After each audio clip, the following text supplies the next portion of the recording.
Welcome to today's learning module where we'll extract terminology from bilingual data. This video consists of 5 chapters. First, we'll talk about some basic concepts.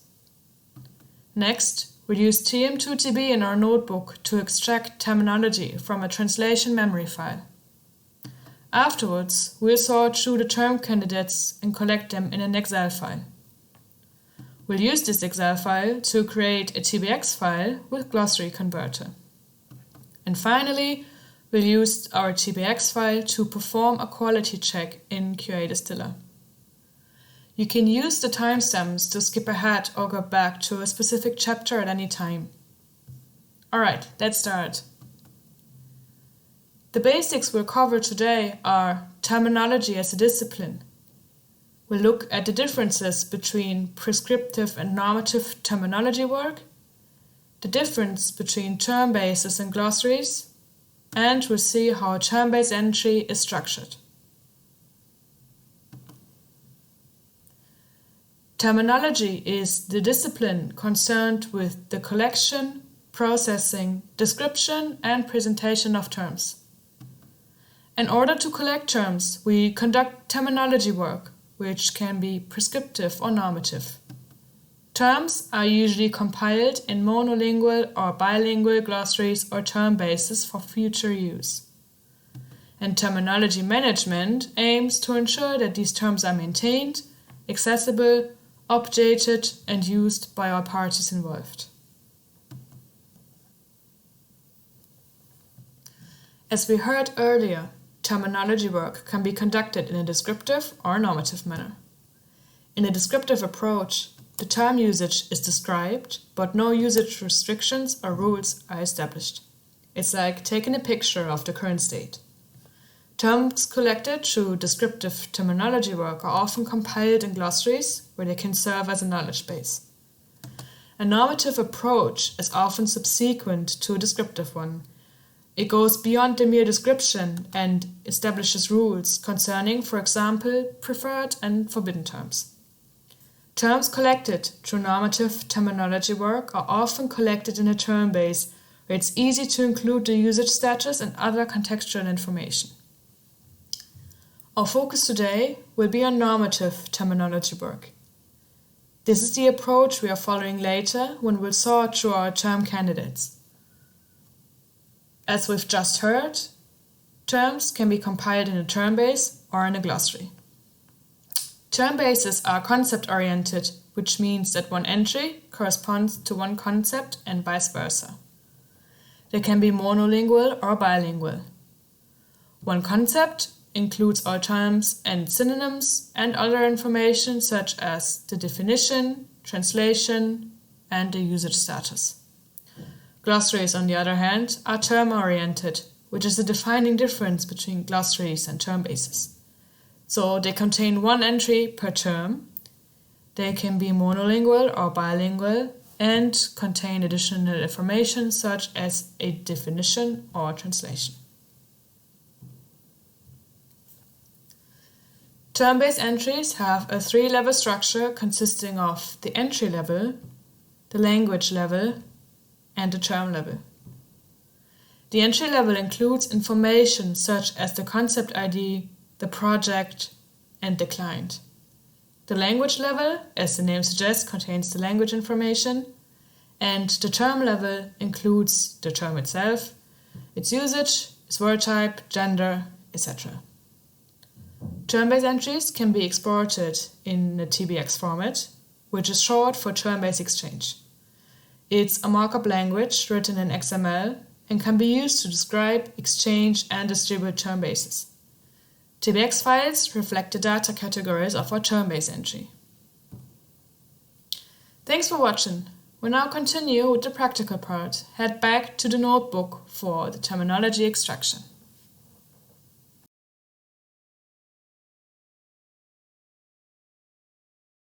Welcome to part 2 of this learning module, where we'll extract terminology from a translation memory file. If you haven't read chapter 1 of this notebook yet, we recommend you take the time to do so. All references mentioned in chapter 1 are available in a PowerPoint presentation. We're using a Jupyter Notebook for the term extraction, so if this is not your first time working with a Jupyter Notebook, you can skip the introduction and go straight to chapter housekeeping. This notebook is based on Python and contains code blocks that you can execute by clicking the play button.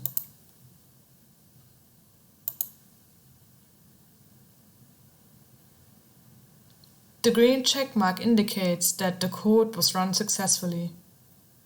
Note that the code lines can only be executed top-down, so you can only proceed one code line at a time. If you have executed code lines and want to restart the session, go to Runtime, disconnect and delete Runtime, and confirm with Yes to restart. You can open the sidebar to see the table of contents of this notebook. Click any headline to jump directly through the different chapters. You can also see all your files over here, which is now empty but will become more relevant later. Okay then, let's start extracting. First, we need to make sure that you meet your requirements to use this notebook. The translation memory file we want to access is stored in our GitHub repository, so run the code below to clone the repository.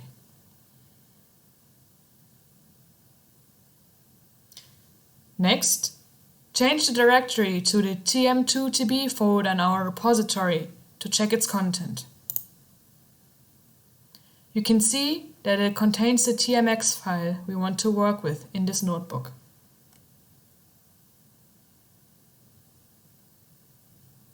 If you navigate to the sidebar and open the folders, you will see that the DataLitMT repository is now available here. You also need to access another GitHub repository which is called tm2tb. tm2tb is an extraction module that focuses on bilingual data. It uses an open source software library for natural language processing called Spacy. Spacy is Python based and we can use it in this notebook to extract terms from sentences, pairs of sentences, and bilingual documents. First, we run this code below to clone the tm2tb GitHub repository to the tm2tb folder that we navigated to earlier.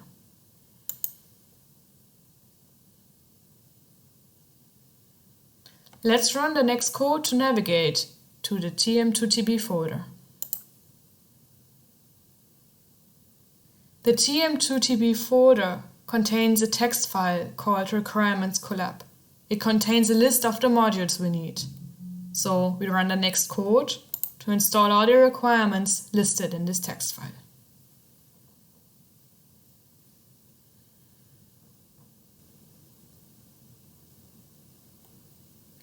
We know that there's an update available for one of the modules we just installed, so we run the next code and manually install this update.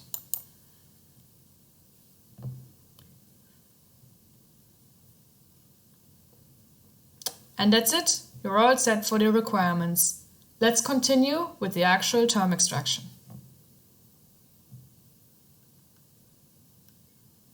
In order to gain access to the functionality of the tm2tb module, we need to import it into our notebook first. So we go ahead and run the code below.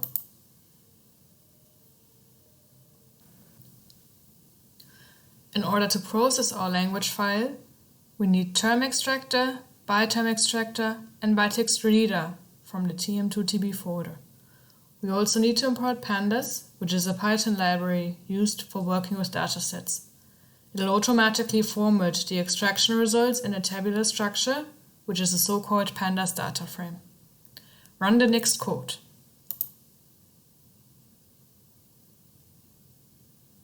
Now that you've set everything up, let's start extracting. Run the following code to extract the terms from the tmx file in the tm2tb folder.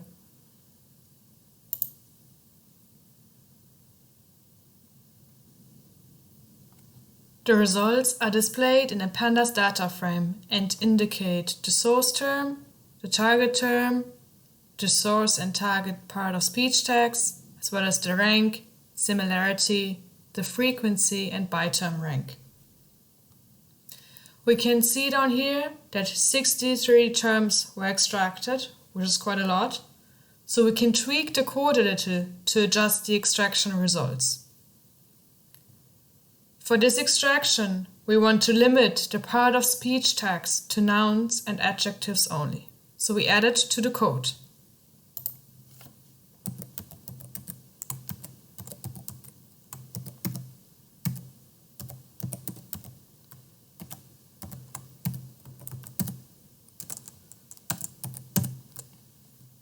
Only nouns and adjectives will be extracted now. We also want to extract terms that consist of up to 3 words. The default is set to 2, so we have to include that in the code as well.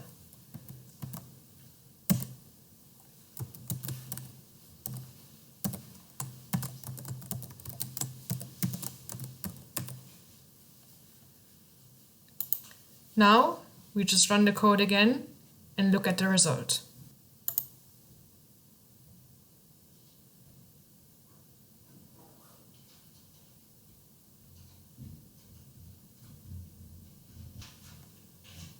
We can see that the list of our candidates now only includes 38 terms. Finally, we run this last code line to save our extraction results as an Excel file in the TM2TB folder. To download the Excel file, navigate to the folder, TM2TB, TM2TB, and double-click the Excel file.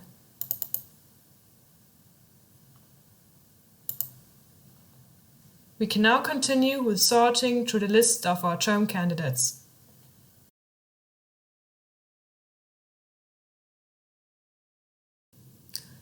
Let's have a look at our extraction results in more detail.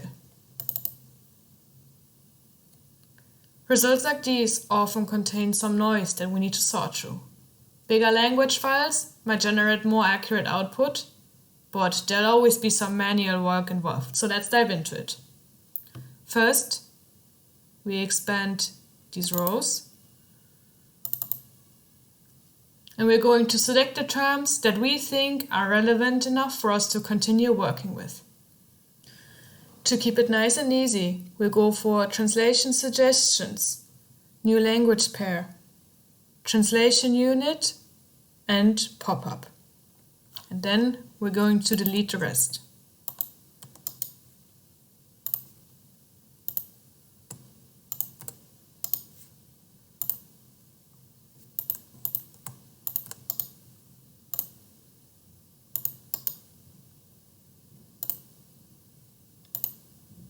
Note that this might usually require more work, since you typically end up with bigger files and more synonyms that you need to go through. You noticed that these aren't lemmatized yet, so let's do that next.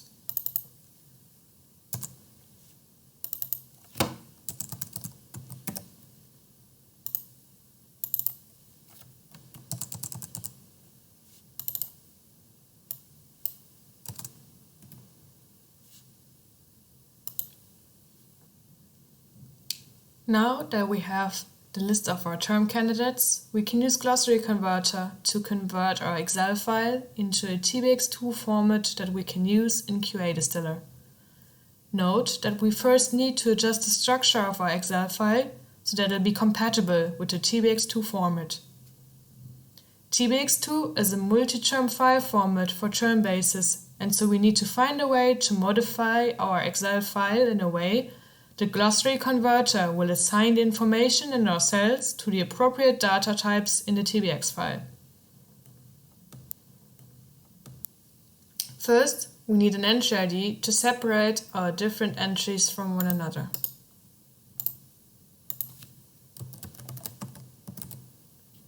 I'll assign the IDs manually.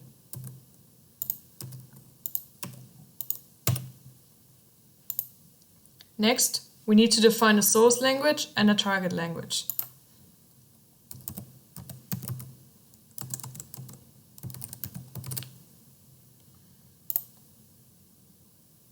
We actually don't need most of the other columns, so we just delete them for now.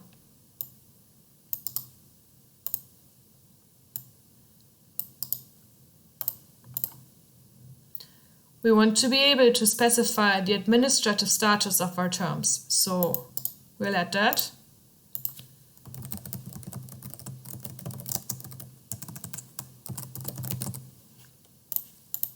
And another one for German. Now we specify the administrative status. In this case, our terms can either be preferred or not recommended.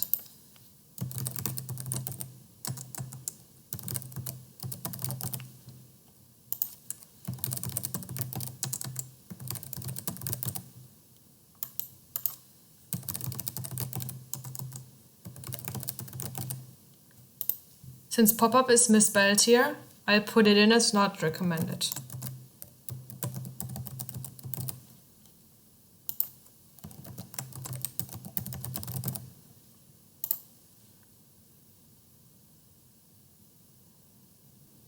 Now it's time to add some synonyms.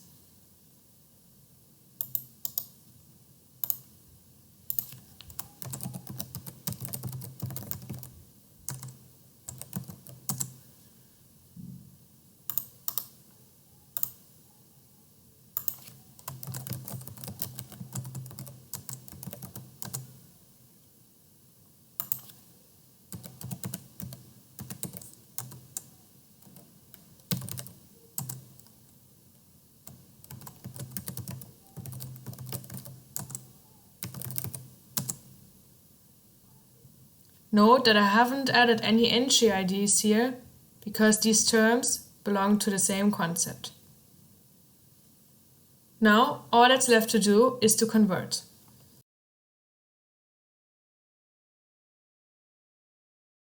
Open the Glossary Converter.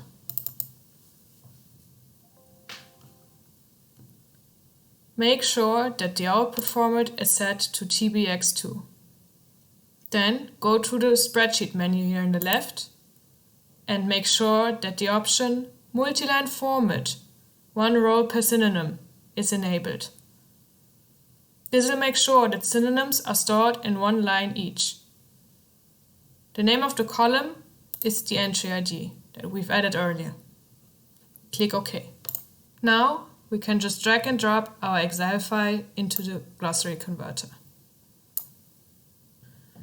Now we choose the language we want to use as the source in synchronizing synonyms, which is English.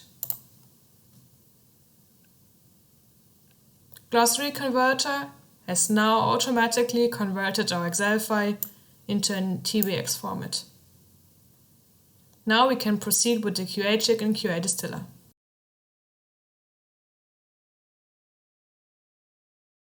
Now that we've created our TBX file, we can use it to perform a QA check in QA Distiller.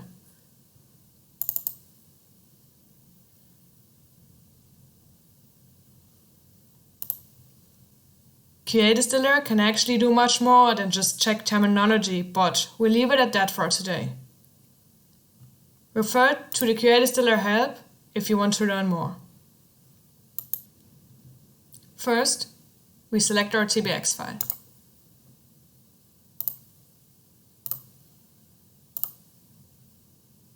We can see that the TBX file has automatically been detected as a dictionary up here. Now we import our translation memory. Click Add File again and select our translation memory. Our translation memory file has been uploaded under Input Files here on the right. Now all that's left to do is click Process. We can see here a number of terminology errors that QA Distiller has detected. If we click into one of them, we can see down here that a forbidden term for language pair was found in the target. We can fix this mistake straight away by double-clicking the entry, which leads us into the edit mode. We can correct the mistake right here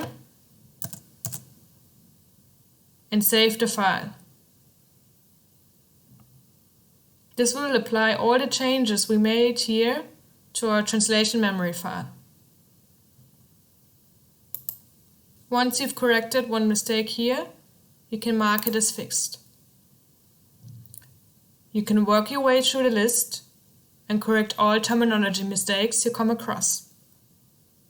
Here is another one where a forbidden term was found in the source. We double-click the entry and we correct the mistake in the source. Don't forget to click Save File to save your changes. We go back to Quality Control and mark the mistake as fixed. Once you've corrected all mistakes in your translation memory and applied the necessary changes, you'll get a consistent translation memory file that contains all the domain-specific terminology that you need in order to customize your own neural machine translation engine. We hope you enjoyed today's learning module. Thanks for watching.